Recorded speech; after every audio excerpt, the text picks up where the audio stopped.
মুরগিগুলো তো বেশ তরতাজা হয়েছে দেখছি। কে বলবে মাত্র দুটো মুরগি থেকে এতগুলো মুরগির মালকিন আজ তুমি? সবই তোমাদের দোয়ায়। তা বলো, তুমি কি নিতে এসেছো, মুরগি নাকি ডিম? ডিম নিতে এসেছি, আমাকে খালি ডিম দাও। একটু অপেক্ষা করো, এখনই আনছি। রূপা যখন বাড়ির ভিতর ডিম আনতে যায়, শাকচুন্নি গাছের উপর থেকে সব দেখছিল।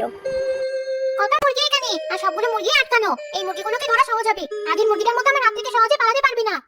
এই নাও তোমার ডিম, আবার এসো। হ্যাঁ, তা তো আসবোই। বাড়ির কাছে এমন তাজা ডিম কম দামে তুমি ছাড়া আর কে দেবে? তোমার কারণেই এখনো ডিম আর মুরগি খেতে পারছি। সবকিছুর তো দাম বেড়ে গেছে। আমি একদম কম লাভে তোমাদের কাছে সব বিক্রি করার চেষ্টা করি, যেন তোমরা যারা আমার কাছের মানুষ আছো তারা অন্তত খেতে পারো। সৃষ্টিকর্তা যেন তোমার ব্যবসার প্রতি আরো সদয় হন, আর আমরাও তোমার থেকে উপকৃত হতে পারি। আচ্ছা, আজ তাহলে আসি। আচ্ছা, এসো।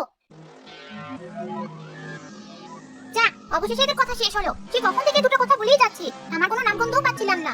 এখন শুধু অপেক্ষার পালা। এই মহিলা কখনোই মুরগিগুলোর কাছ থেকে দূরে সরে।